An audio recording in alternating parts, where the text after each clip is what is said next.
rumah sakit, HP ku blank, gak ada sinyal. Gak ada sinyal, terus ada ibu-ibu datang. Oke. Mas, Bilang apa? nyari Bu Rukiah ya? Bu Rumiah, Bu Rukiah Rumiah. Iya. Nggih Bu. Niku ten di ruang flamboyan 1 belum dipindah. Ya aku ke sana, otomatis kan aku langsung ketemu sama si jenazah. Ya ternyata orangnya sama yang manggil ini tadi ini.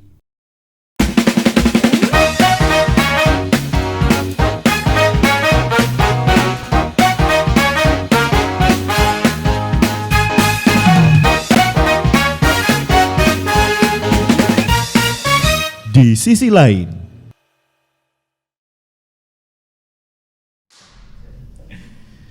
Wah, seneng banget rasanya bisa kembali hadir lagi menjumpai teman-teman semua ya.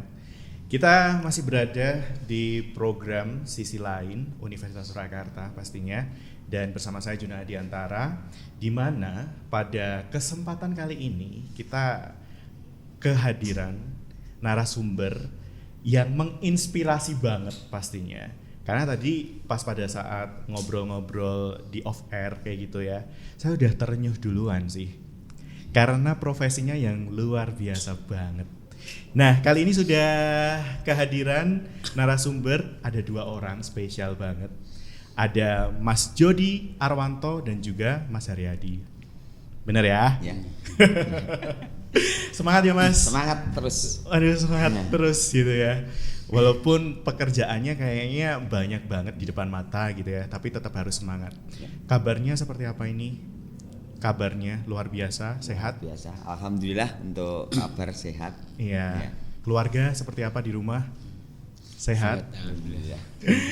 Oke. Dan sisi lain kita akan membahas mengenai narasumber yang tentunya menginspirasi terus juga mengedukasi kita semuanya. Kita kenalan satu-satu dulu. Dari siapa dulu nih? Mas Haryadi dulu mungkin? Ya. Oke, bisa diperkenalkan dulu sama kita semua di sini, Mas. Ya. Perkenalkan, nama saya Haryadi dari Relawan Untung Suropati Rescue 79 yang bertempatan di Kelurahan Gonilan di sebelah utara kampus UMS gitu. Oke. Berarti daerah sana ya. Iya. Itu masuknya masih Sukoharjo ya? Ya, Sukarjo, Kartosuro. Oke, Kartosuro. Iya. Oke. Yang satu ada Mas Jody. Mungkin bisa berkenalan juga, Mas. Perkenalkan saya Jody Arwanto dari relawan driver ambulan Target dan kebetulan saya juga di relawan emergensi Solo Raya. Oke. Nah, ini disebutkan bahwa profesinya itu yang membuat kita itu ini profesi apa ya gitu ya. Mungkin kebanyakan orang nggak tahu gitu kan, atau mungkin kebanyakan orang malah justru nggak mau untuk menjadi profesi ini. Tapi kita akan ngobrol banyak sama narasumber kita terkait dengan profesi apa Mas ini dinamakan? Relawan driver ambulans. Ya. Nah, ini boleh diceritakan terkait profesi yang satu ini tuh seperti apa sih? Ya. Nah, kalau untuk profesi sih sebenarnya kita kalau di relawan bukan profesi ya. Oke. Itu menggugah hati aja.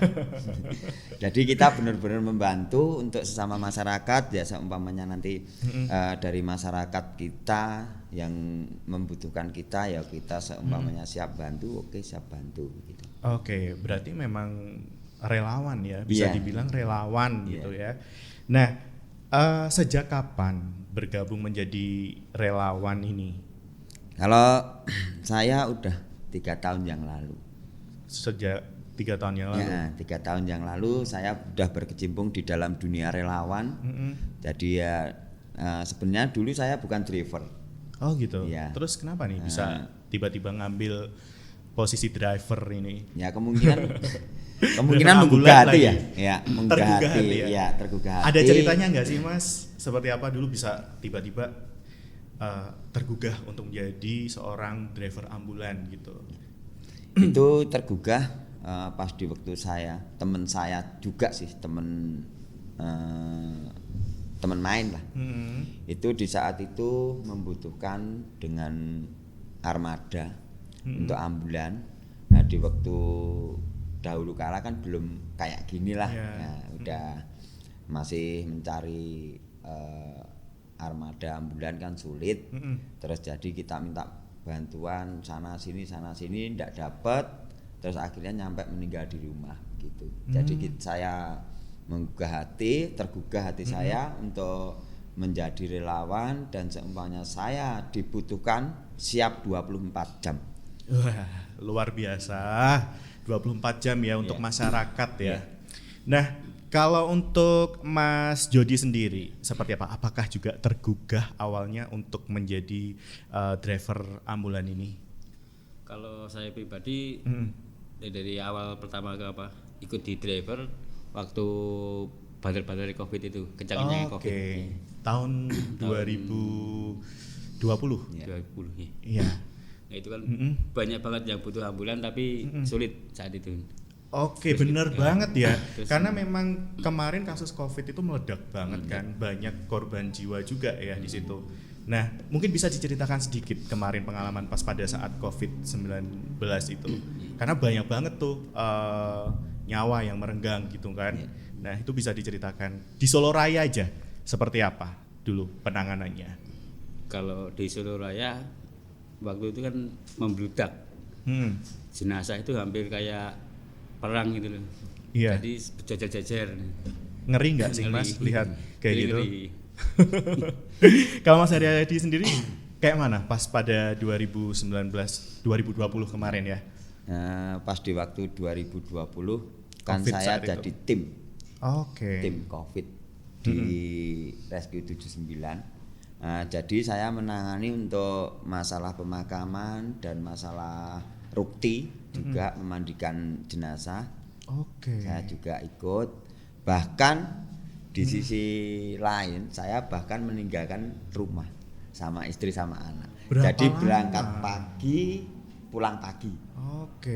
Berarti sampai malah justru nggak ketemu ya sama keluarga ya mungkin ya bisa paling dikatakan. Ketemu kita pulang habis subuh, keluar lagi jam 5:30. Kalau udah ada telepon langsung berangkat. Pokoknya kalau ada telepon dari mana telepon membutuhkan kita siap berangkat.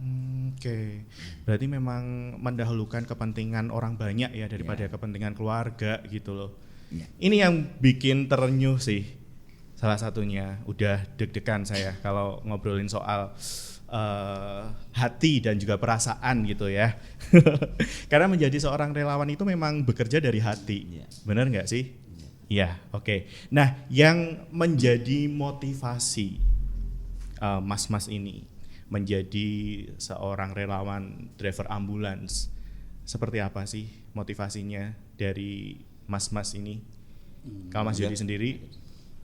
Kalau dimotivasi apa ya? Kok saya itu pengen banget jadi driver ambulan ini loh, kok enggak saya pilih pekerjaan yang lain gitu. Karena kan tadi dibilang relawan gitu. Dan harus siap 24 jam untuk masyarakat gitu. Nah, apa yang memotivasi? Kalau untuk motivasi kita ya itu tadi tergerak di hati aja nih. Tanpa ada paksaan dan lain-lain itu. Tanpa ada paksaan ya? Dari hati ya? Dari hati.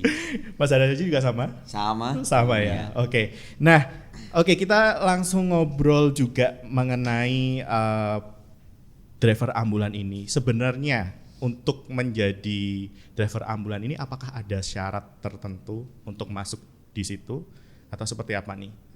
Dulu pas pada saat masuk apakah ada rekrutmen yang sama seperti orang-orang kebanyakan kalau mau masuk kerja kan ada proses rekrutmennya gitu kan.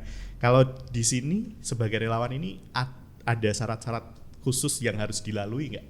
Kalau di Rescue 79 sebenarnya kan nggak ada syarat. Nah, jadi seumpamanya kita udah menguasai untuk driver dan siap untuk membantu dan tidak mengenal bayaran, itu silakan diterima. Gitu ya. Tapi itu udah menjadi anggota. Udah menjadi anggota ya? Anggota. Nah, terus ketika masuk udah ya menjadi driver ambulan di situ, banyak hal nggak yang didapatkan? Karena kan kita kan juga berhubungan dengan medis juga kan, secara langsung gitu kan. Nah, itu bekalnya apa nih, mas-mas ini?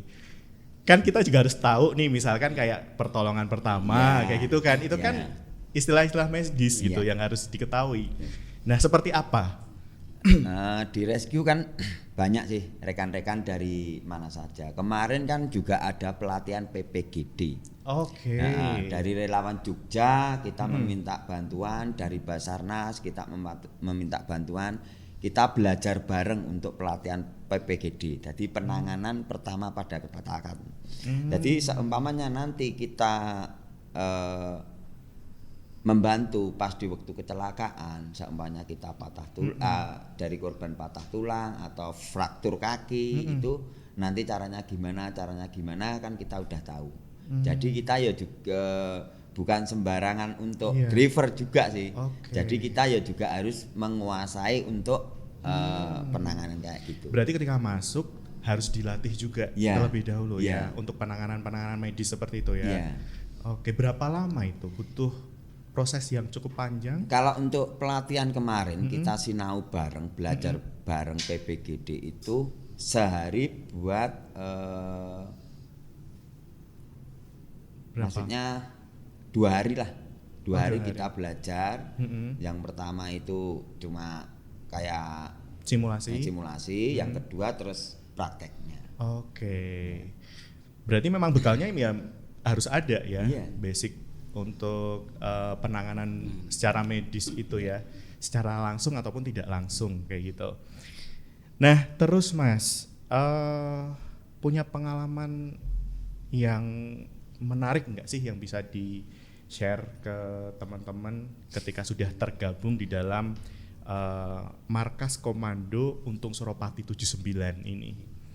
Kalau untuk pengalaman menarik ya itu tadi, kita bisa ngobrol-ngobrol asik sama teman-teman yang lain, banyak saudara. Iya, banyak saudara. Ya banyak sih cita-cita di ambulan. Banyak banget. Malah jadi cita-cita loh ini loh. Apa nih kalau Mas Haryadi sendiri seperti apa pengalaman ketika sudah masuk di sini? Kalau pengalaman saya sih ya itu aja sama. Ya, kita saling ketemu, terus kita kumpul kan jadi seperti saudara sendiri. Jadi seumpamanya kita ada giat dimanapun, seumpamanya di daerah Sragen, di daerah Wonogiri, di daerah Karanganyar, kita ketemu itu udah hal biasa. Hal biasa. Iya. Wong dalan, kan? Iya. Kita sama-sama wong dalan gitu ya. Nah, salam itu membentuk suatu komunitas enggak sih di sini? Ada komunitasnya enggak terkait relawan? Enggak. Ya kalau driver grup ini. Kalau grup WA sih banyak.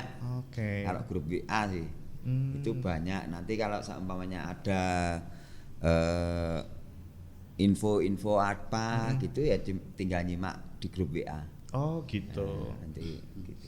Nah, ini kalau soal cerita nih, pas pada saat menangani pasien kayak gitu kan, pasti ada cerita-cerita yang menarik kan, yang mungkin bisa di-share sama kita semua juga di sini. Pengalaman yang unik apa saat menghadapi pasien ataupun korban kayak gitu? Apa nih yang bisa dibagi ke kita? Kalau pengalaman unik apa ya? Saking banyaknya itu. Saking banyak, iya. Makanya coba di flashback kira-kira apa nih yang paling unik ketika menghadapi seorang pasien ataupun korban kayak gitu. Kalau paling unik biasanya kita kalau menangani ODGJ nih. Iya. ODGJ, seperti apa pasien itu? penyakit jiwa. Iya. Paling unik itu. Paling unik. Paling unik ya. Macam-macam. Itu seperti apa penanganannya? Pas di dalam mobil ambulan sendiri.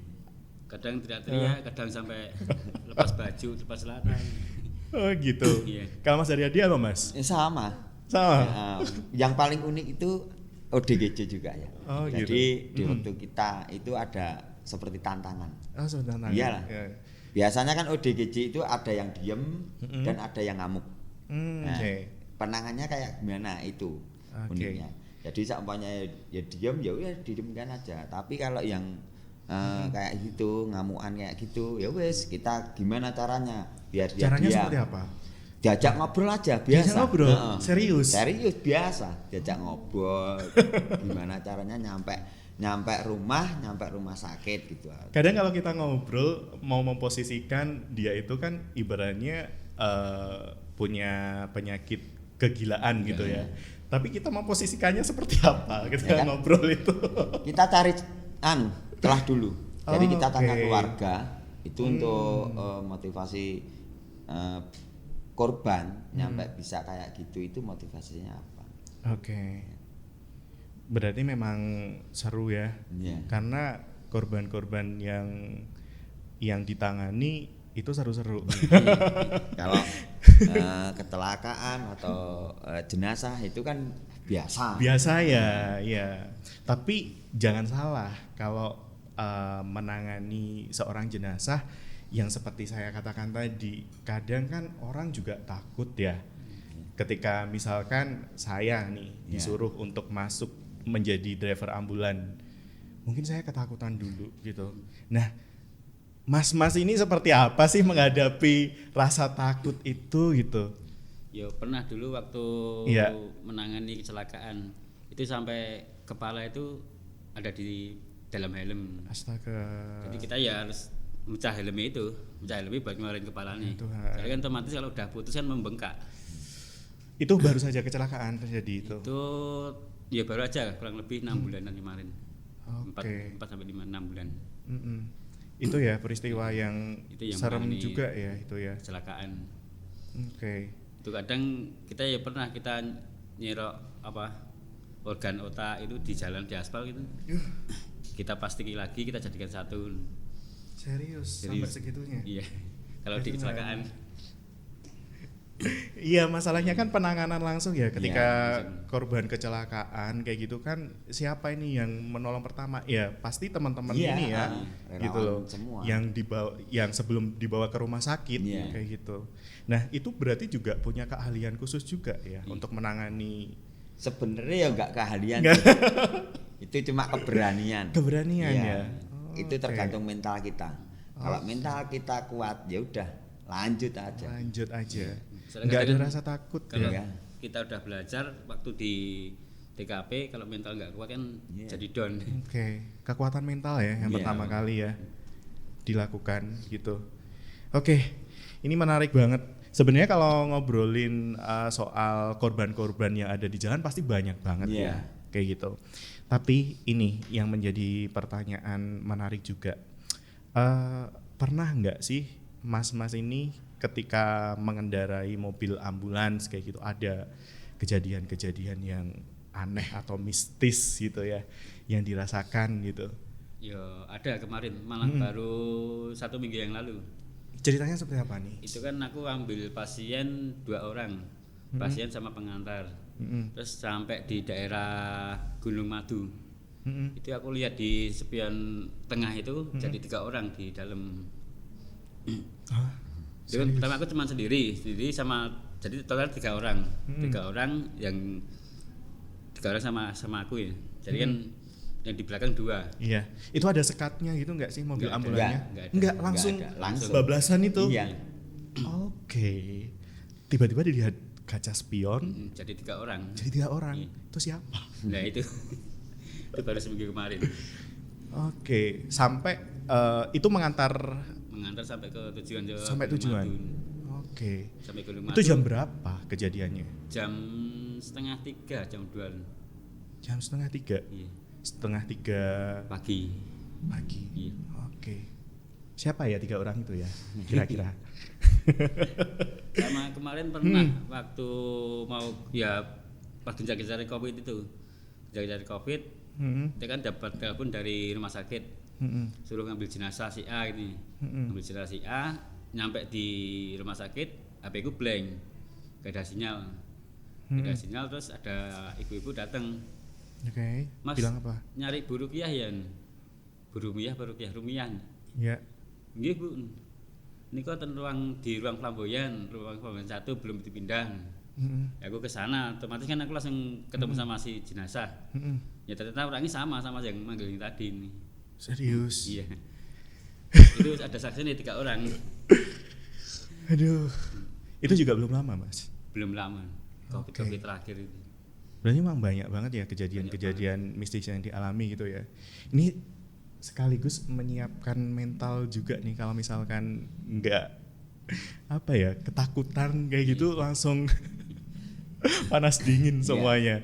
Kalau Mas Haryadi kayak apa pengalamannya? Kalau saya sih sama aja, hal mistis itu Sama. udah biasa kalau saya. Oke, dulu pas pertama kali coba diingat-ingat, pernah di apa, mungkin kayak nggak ditakut-takutin ya, kayak semacam ya dihantui kayak gitu. Pernah pas di waktu pembunuhan di Duet Baki, satu keluarga. Serius? Serius. Itu permasalahannya apa? Permasalahannya dulu kan kemarin ya biasalah hutang, kredit hutang. Jadi temennya sendiri yang membunuh. Terus satu keluarga 4 rumah, satu keluarga 4 orang. Iya. Jadi suami istri, anaknya 2. Itu dibunuh semua. Pas di waktu saya pengondisian di dalam, itu ada seorang cewek. Ya cewek kok kayak melintas terus gini terus minta tolong, terus seperti jalan di belakang. Ya udah tak ikutin aja terus akhirnya kayak nunjuk apalah, ternyata yang ditunjuk itu pisau. Oh, jadi itu petunjuk ya. Gitu. Oke. Terus pada akhirnya setelah tahu ada pisau di situ, terus Mas Haryadi saya ikut terus nyampe si cewek itu deket sama jenazahnya, korbannya. Jadi deket sama itu, habis itu hilang. Udah, ternyata sama. Yang diikuti Mas Haryadi tadi sama ternyata korban ibunya ini yang meninggal ini. Jadi rohnya itu mungkin menunjukkan arah ya. Terus saya bilang sama pihak kepolisian, Pak, saya tadi gini. Terus ada penunjuk bahwa saya nunjuk di situ. Habis itu dibuka, ternyata ditemukan satu belah pisau dan satu buah HP yang korban membunuh. yang membunuh itu malahan. Iya. Pelakunya. Jadi HP-nya pelaku itu tertinggal di situ. Ini sebagai barang bukti kan? Iya. Petunjuk juga ya. Aduh, serem banget ya. Serius serem banget. Kasusnya hampir mirip waktu di depan sini. Dulu kan ada penemuan jenazah juga Di depan di kampus Unsa ini. Dulu kan itu DPO polisi itu. Jadi nggak berani keluar kamar, di kamar terus. Jadi nggak ada yang tahu. Terus meninggal di situ sampai hampir 15 hari. 15 hari baru ditemukan. Tapi ada petunjuknya yang mengarah. Petunjuknya waktu itu kan aku mau ngambil mayate itu loh. Mau ngambil mayate, lah di atasnya ada yang kayak ngelambe. Aku nunggak ke atas, ya di situ ya sama, ada HP dan dompet. Oke. Ya dari situ polisi bisa tahu pelakunya juga. Nah itu ternyata itu memang dibunuh. Memang dibunuh, ditinggal di situ. Ini serem banget loh. Seorang driver ambulan juga, maksudnya juga bisa memberitahu juga kan kasus-kasus seperti itu kayak gitu. Ini menarik banget sebenarnya. Kayaknya butuh episode 5 kayaknya. Baru episode pertama ini ya. Oke, tadi ya pengalaman sudah dikasih ke kita. Nah, boleh nggak sih Mas ngasih pesan dan juga kesan kepada kita semua yang di sini? Mungkin Mas-mas ini kan juga bekerja dari hati gitu kan, seorang relawan juga kayak gitu.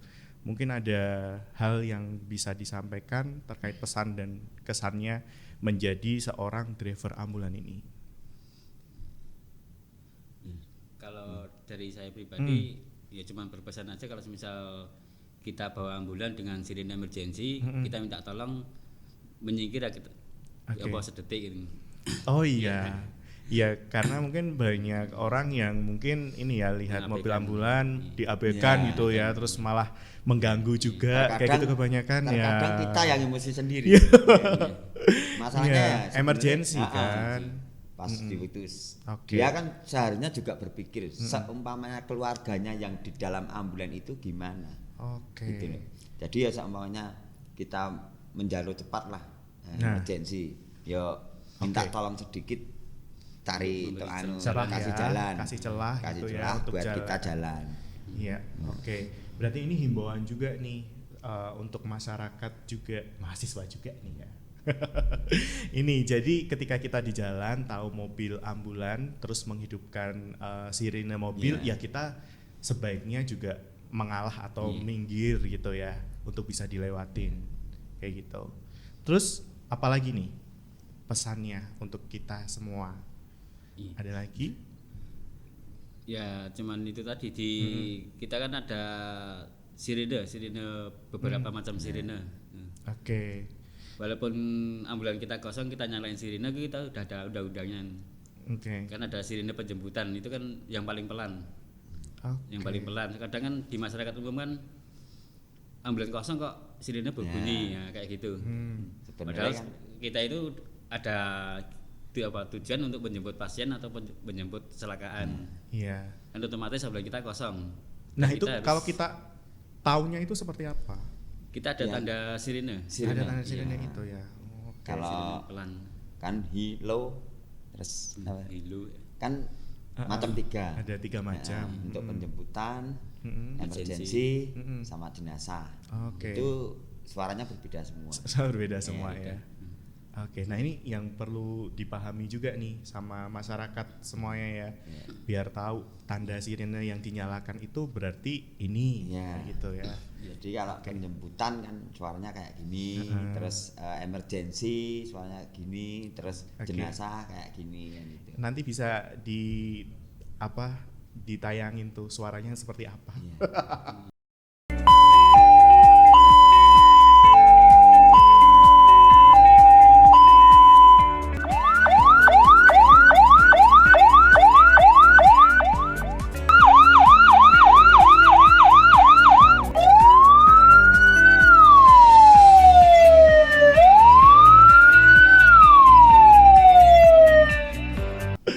Oke, baik.